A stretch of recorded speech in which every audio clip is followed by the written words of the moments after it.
لیکن کسی کو سادہ طریقے سے ہم سمجھیں، جو ہمارے صوفیاء نے جی تصوف کی تعریفیں کی ہیں، تو ایک تو کہتے ہیں کہ لغوی طور پر ان کا خیال یہ ہے کہ یہ 5 لفظ ہیں جو تبدیل ہو کر عدل بدل کے تصوف کے لفظ کی طرف بڑھ گئے۔ پہلا تو خیال یہ ہے کہ یہ لفظ جو صفا تھا نا، جی جس میں صفائی ظاہری اور باطنی آتی تھی، جی اس میں کوئی شک نہیں کہ تصوف میں ظاہری صفائی کی باعثیں بھی ہیں، لیکن آپ جب تصوف کو کامل گہرائی سے پڑھیں گے تو صوفیہ کا خیال یہ ہے کہ ظاہری صفائی کا فائدہ ضرور ہے، جی لیکن اس سے زیادہ فائدہ ہے آپ کی باطنی صفائی کا۔ اب اس باطنی صفائی کو وہ کمال عقیدے کے ساتھ جوڑتے ہیں۔ سبحان اللہ۔ یعنی کسی بندے کے اندر اگر عقیدے کا کمال آ جائے جی اور عقیدہ کامل کیفیتوں سے وابستہ ہو جائے جی تو وہ بندہ باطنی طور پر صاف ستھرا ہو جاتا ہے۔ سبحان تو اللہ۔ لہٰذا یہ عقیدے کی اصلاح میں بھی تصوف نے بڑا کردار ادا کیا ہے۔ یعنی جس کو ہم کہتے ہیں کامل ایمان یا ناقص ایمان، تو کامل ایمان والے بندے کی پہلی نشانی یہ ہے کہ وہ باطن سے بھی صاف ہوگا۔ ظاہر سے تو ہر بندہ اپنے آپ کو صاف کر لیتا ہے، جی جی باطن سے صفائی کا نام تصوف ہے، تو اسی لیے وہ صفا کے لفظ سے بدلتے بدلتے تصوف بن گیا۔ اچھا، کچھ کا خیال یہ ہے کہ نہیں، یہ لفظ صفا تھا اصحاب صفا کا طرز عمل، جس کے اندر اپنے آپ کو دین کے اندر وقف کرنے کی کیفیت ہو، جی جی اور آپ کو دنیا کی زندگی کو قناعت کے ساتھ اور بہت اپنے آپ کو اللہ کے سپرد کر کے جی اور نبی کے سپرد کر کے دنیا کی زندگی کو گزارنے کا جو ایک کنسپٹ تھا جی جی اصحاب صفا کے ذریعے جو آیا، تو شاید اس طرز عمل پر صوفیہ چونکہ اکثر رہے تو شاید یہ صفا سے تصوف بن گیا۔ کچھ کا خیال یہ کہ نہیں، یہ لفظ تھا اصل میں صفون، صفون سواد فیبو، اس کا مطلب ہوتا ہے کہ محبت میں یکسو ہو جانا۔ آپ صوفیاء کی زندگی میں عشق و محبت اور عمل کی پختگی کی وہ عجیب و غریب داستانیں پڑھیں گے، جس طرح محبت میں یکسو لوگوں کا ایک آئیڈیالوجی ہوتی ہے اور ایک طرز زندگی ہوتا ہے نا، تو ان صوفیاء کے یہاں یہ بڑا پایا جاتا ہے۔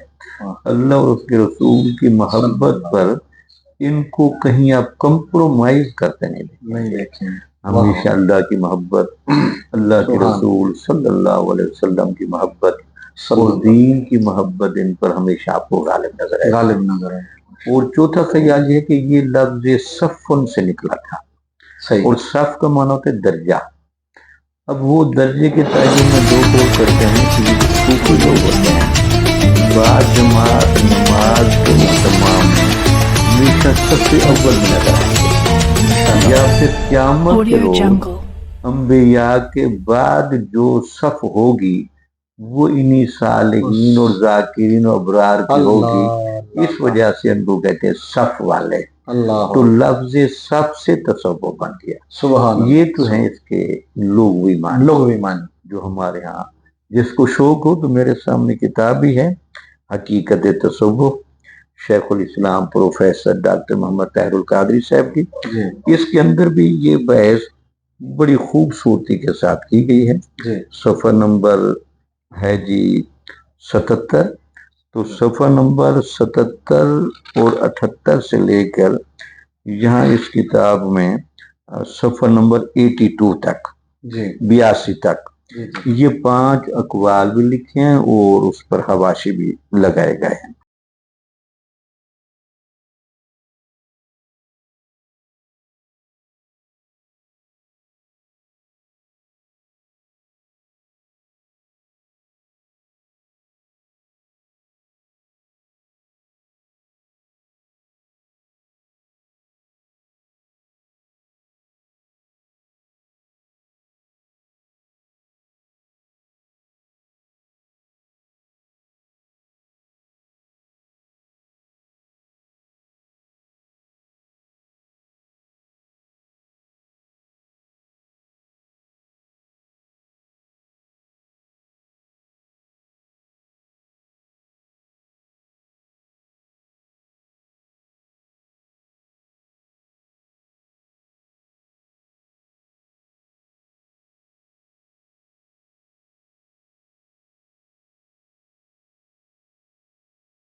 تو کامل ایمان والے بندے کی پہلی نشانی یہ ہے کہ وہ باطن سے بھی صاف ہوگا. ظاہر سے تو ہر بندہ اپنے آپ کو صاف کر لیتا ہے, باطن سے صفائی کا نام تصوف ہے. تو اسی لیے وہ صفا کے لفظ سے بدلتے بدلتے تصوف بن گیا.